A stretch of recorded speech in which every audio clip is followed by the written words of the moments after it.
Wait for it. The Mongols. Yeah.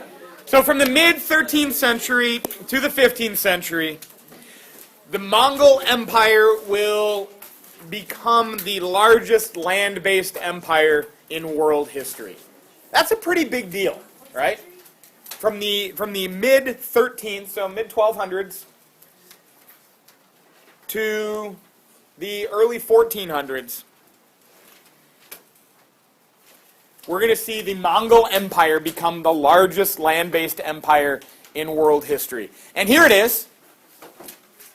And you can see that's no joke. So this is at the height of Mongol expansion. The height of Mongol expansion, pushing all the way from East Asia to Eastern Europe. Yeah, to modern-day Poland. So it is a massive land-based empire. Remember Alexander the Great? Yeah. The guy that we talked about, like he created the biggest land-based empire prior? Here's Alexander the Great's conquests from between my hands. That's Alexander the Great, and he had Egypt as well. So this is far larger. In addition to being the largest land-based empire in the world, he's going to conquer the wealthiest corners of the globe. Or I shouldn't say he, because it's not going to be just Genghis Khan.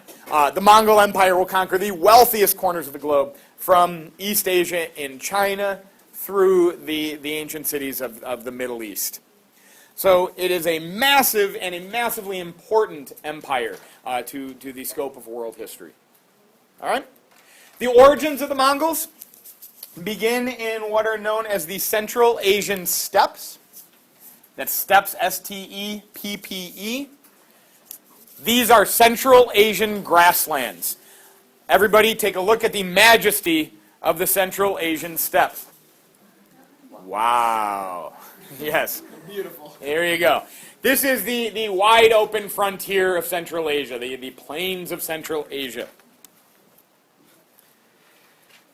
The Mongols are nomadic peoples of the Central Asian steppe. They're people without a settled society. They move from place to place, so their animals can have grazing lands. They develop into a horse culture, like many nomadic peoples that are constantly on the move. And the horse is going to be central to Mongol lifestyle. Young Mongol boys are going to be riding horses, and girls, are going to be riding their horses from their earliest days. Didn't they say that they're like the Mongol boys like rode horses since they were 5? Yeah. They're a tribe-based culture. So maybe we want to connect this to what we remember about Arabia and the nomadic Bedouins of Arabia, who have as their central organizational unit a tribe. And we talked about how it was very difficult to have any kind of uniting of the people of Arabia. Same is going to be true for Central Asia. When you're a tribe-based culture, it's hard to bring those entities together. And of course, just like Muhammad is able to unify the Arabian Bedouin cultures, Genghis Khan is going to be able to unify the various tribes of the Mongol world. I think your book uses, or other books use, the phrase steppe diplomacy. Steppe diplomacy. S-T-E-P-P-E, diplomacy. Diplomacy refers to the art of diplomats, like talking between two entities. Like if you are a diplomat of the United States, you might meet with diplomats of other nations to work out issues of foreign policy. So steppe diplomacy refers to the occasions when sometimes various tribes will ally themselves with each other to repel a common enemy or an outside threat. So there were instances when Mongol tribes or Central Asian steppe tribes would join with each other if there's some greater threat. So like it was, they said in my review book that they formed like confederacies? Yeah, they would form into these confederacies, like different tribes joining together And they were often temporary. But Genghis Khan is going to make it more permanent. He's going to make this confederation more permanent. Yes? So Genghis Khan caused them to ally themselves against him? No. So the idea of steppe diplomacy existed before Genghis Khan. Essentially, I've got my tribe, you've got your tribe, they've got their tribe. Well, guess what? I don't like you very much, but I really don't like those guys over there. And you might not like me very much, but we really don't like those guys over there. So what do you say, you and I, we kind of join forces to take out that guy that is our common enemy? That would be steppe diplomacy. And then once we take out our common enemy, we might go on to our own different ways. All right? Genghis Khan is going to, through his leadership, be able to make these alliances and organize these alliances, but he holds them together for longer than any other previous Mongol leader or anybody else would hold these alliances together. So under Genghis Khan, whose birth name, of course, if you started reading Genghis Khan, Making of the Modern World, or I might call it now the Weatherford book, because that's the author of it. If you've read that, what is his name as a young man? No, it was like Tom. Temujin. Very good. Temujin. I don't know if I'm pronouncing it right, but I don't speak Mongol. Temujin becomes Genghis Khan when he becomes the one leader. Temujin. Temujin. He is the guy in the 13th century that will unite the various Mongol tribes into one organization. And if you're already reading in the Genghis Khan Making of the Modern World book, you're going to get far more detail than your book gives. You're going to... What's that? Sorry, but when is he united? In the 13th century. The early 1200s. You're reading far more detail in the book that you're reading, but in a nutshell, Temujin, he's not a high-born Mongol, right? He's got some family issues, right? And he rises above that, but this is important for him because as he rises above that and begins to gain followers, he doesn't have in his mind the idea that you have to be like in my family or you have to be necessarily connected with me to be an important person. He's willing to look beyond his own tribe for talented and skilled leaders. And this is going to allow him to grow an organization far stronger and far more unified than any other had before. Under Genghis Khan, or Chenghis Khan, as you're going to see in some writings, I think in the Stearns book they use the CH spelling. Same guy, though. Under Genghis Khan, the Mongols will create a massive empire from northern China. Oh, here he is. Now, this is a drawing of Genghis Khan that obviously is influenced from the art of what society? Yeah, look, it's a Chinese drawing, obviously, of what Genghis Khan might have looked like. He's going to create a massive empire that will extend from northern China.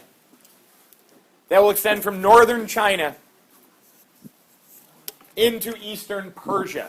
So from northern China in this area, all the way over into eastern Persia, like in this area here.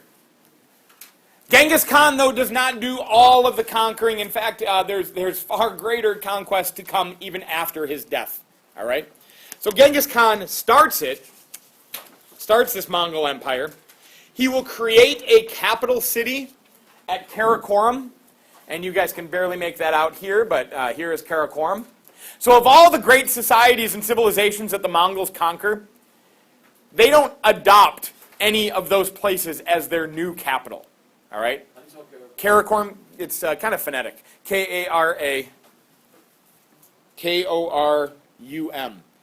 So a new city, a new central city based on the Mongol style is going to be created as a capital city for the Mongol Empire. Not any of the great cities that they conquest, whether they be in China or in Persia or further in the Middle East. Yeah? Why did they do that? Like, it's like really farther out, like northeastern. Why would you want it in the center? Well, yeah, why wouldn't you put it? Well, this is where the Mongols originate from. So this is kind of their home turf. Like today, if we were to like actually have modern national borders, and in fact, I think if we go back to that first map,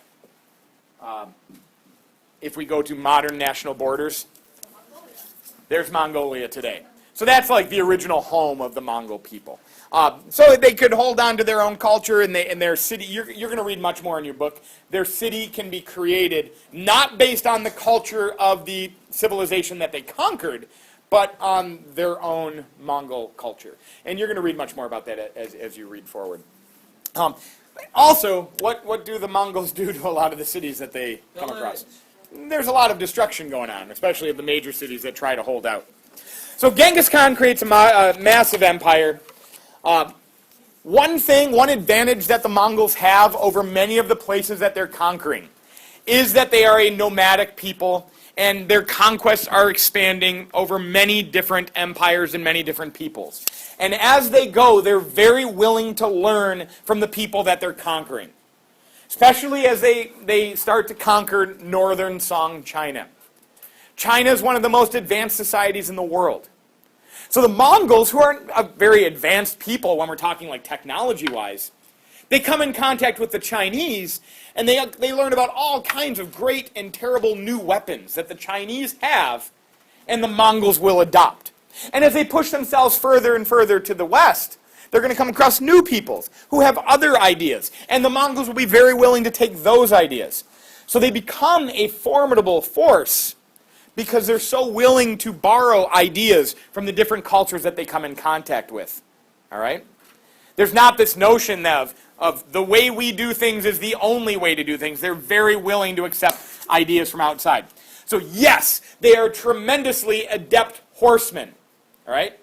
They are tremendously adept archers. The Mongol short bow is their weapon of choice in their conquests. Here we have a drawing of what that might have looked like.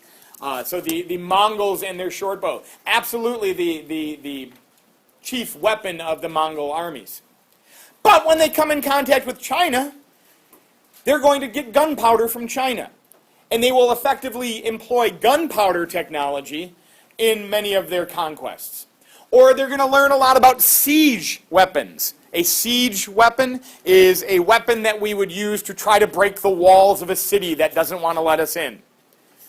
And they will, like catapults or battering rams and things like this. And they will start to employ those. Those are obviously things that the Mongols didn't have as they were just a nomadic people in Central Asia, because it was never necessary.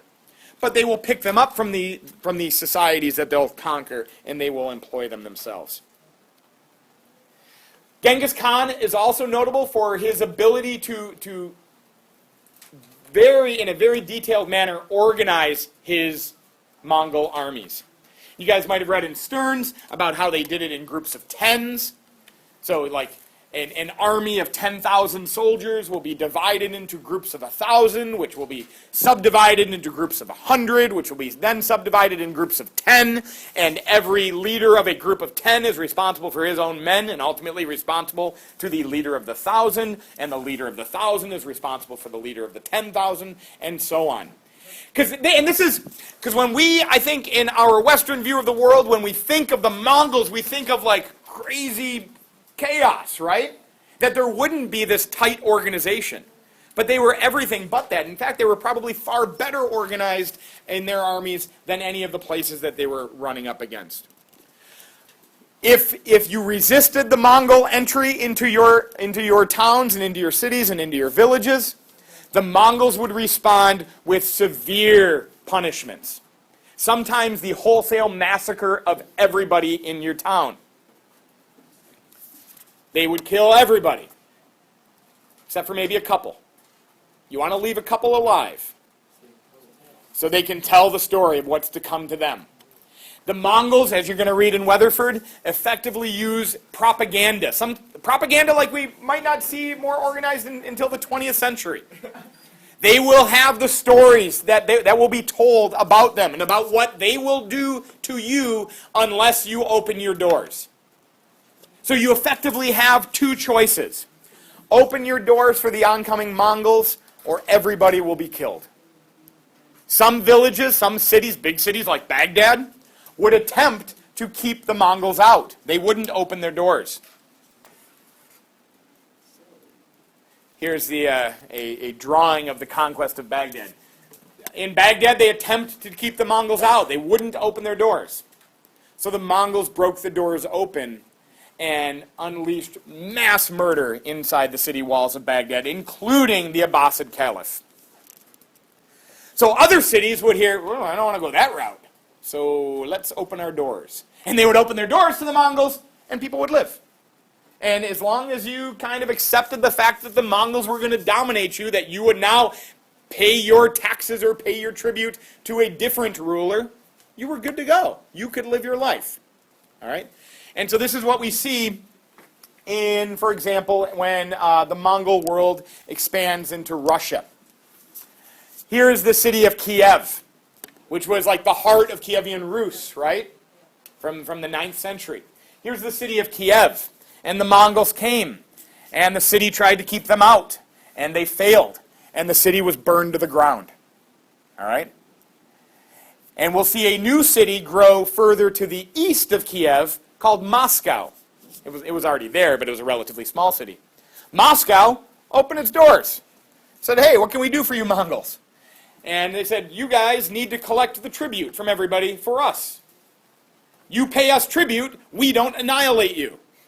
So the princes of Moscow became pretty powerful because they were the ones collecting the tribute and passing much of it off to the Mongols.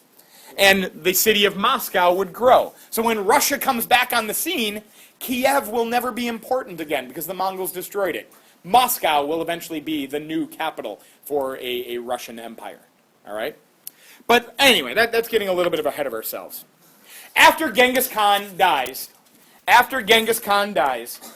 his empire is going to be divided. His empire is going to be divided. And you guys are going to read much more in detail. And for the purpose of the AP exam, you don't need to remember the sons or the grandsons necessarily, except for maybe one guy of Genghis Khan. But the empire will be divided. Can you think of any other empires where the leader, the general, died and the empire was divided amongst his people? Yes? Say again? Yeah, I'm not as familiar myself with the Mauryan dynasty. Like after Chandragupta Maurya, we've got Ashoka ruling for a while, and I don't know if we have a division like that in India. What do you want to say, Gabby? Rome? Yeah, a break between East and West. Okay. Okay. Maybe a better example we can think of.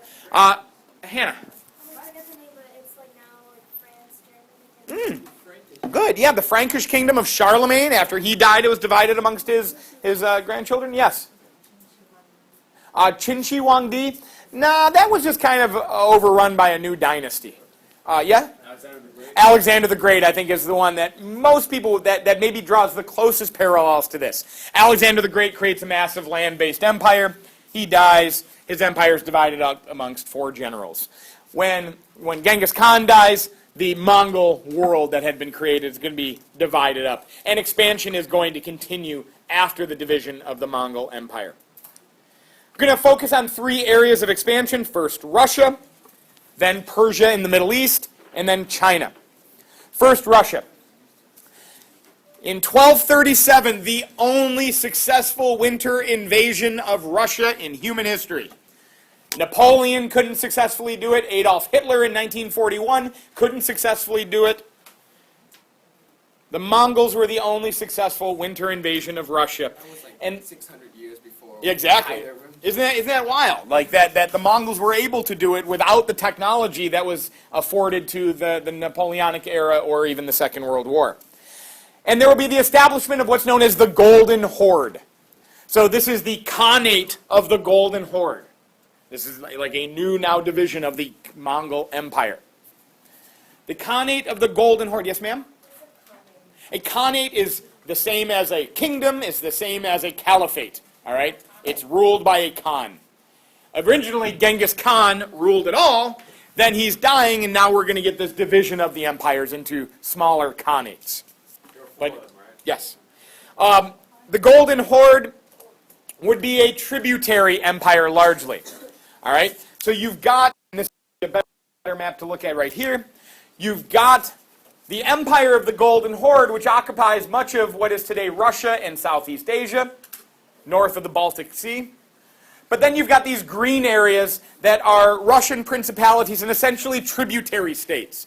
And I mentioned Moscow already. Moscow becomes a chief city because they collect a lot of the tribute from the surrounding areas and pass it off to the Mongols. Why do they have to do that? They don't die.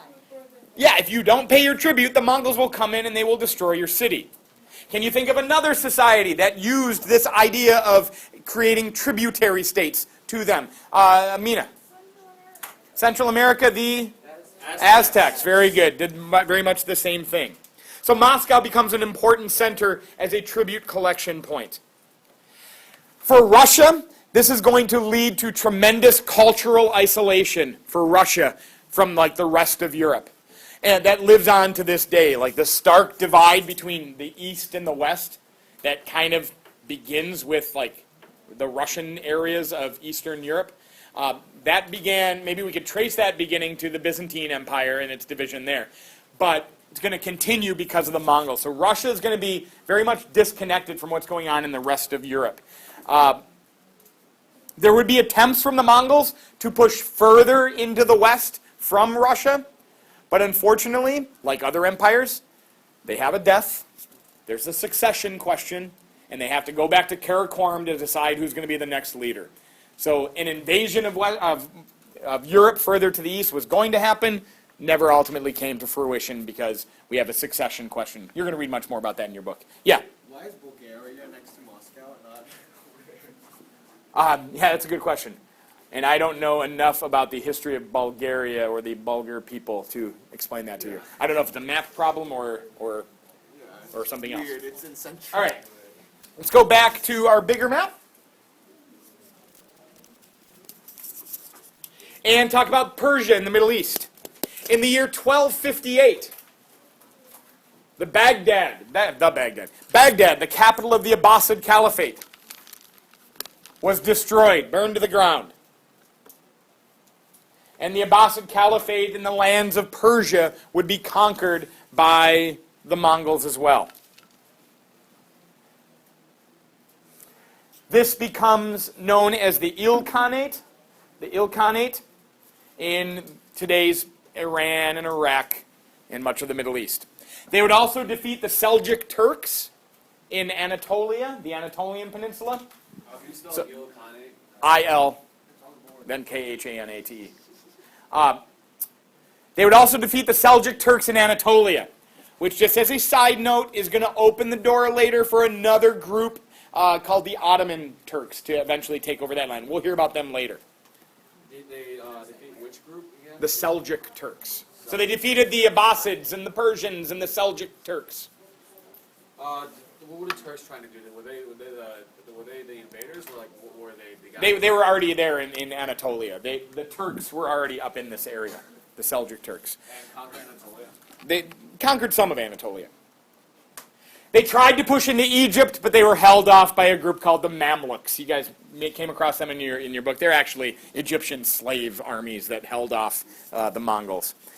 We get the same notion in the Mongols that we got with the Romans. There's eventually a spreading too thin. They can't continue the same type of conquest everywhere.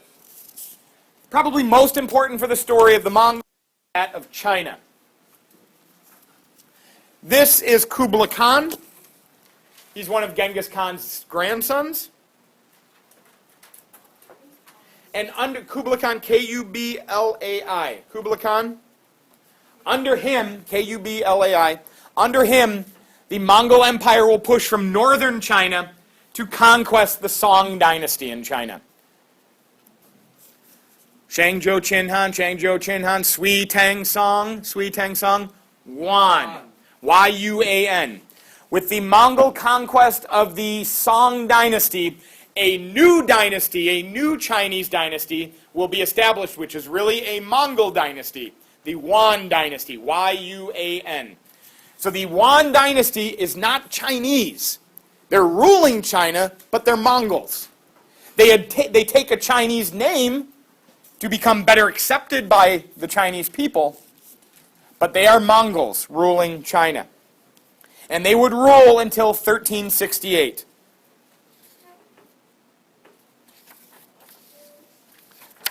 We will talk a little bit more going forward about the Mongol Yuan dynasty.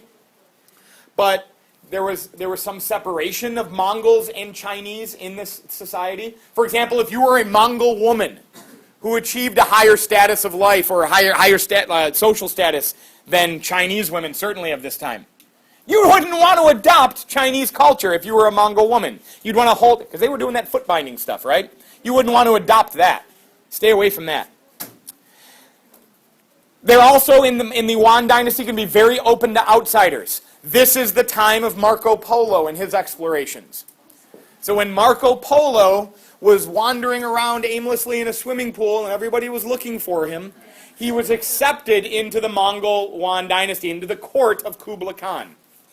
There is some modern scholarship that is now questioning whether Marco Polo really made it that far. But let's just go with Marco Polo was a guy, and he made it to the court of Kublai Khan.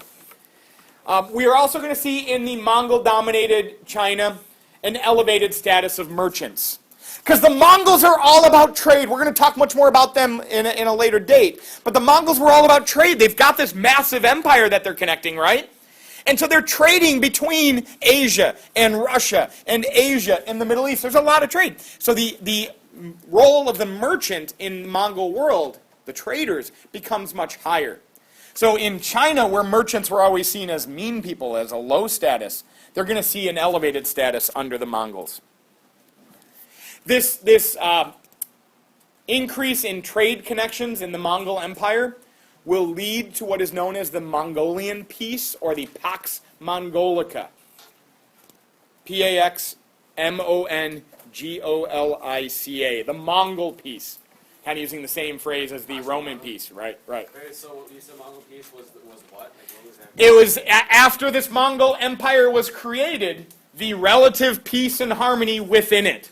Greater trade connections, less conflict between states, because now it's all one state. Known as the Mongolian peace between the mid-13th and mid-14th century. Not a long time, but then again, 100 years is a decent chunk of time. There's going to be a tremendous exchange in ideas going from east to west, and some from west to east. So a lot of trade, a lot of cultural context, a lot of ideas going back and forth. But not everything that moved was good. Because this Mongolian connection of the world, this Mongol world bringing people together, is also going to lead to some unintended consequences. Like in the mid-1300s, the bubonic plague, or the Black Plague, or the Black Death, all words for the same thing, spreading from the Mongol world in China all the way across to Europe and ultimately devastating the populations of Europe.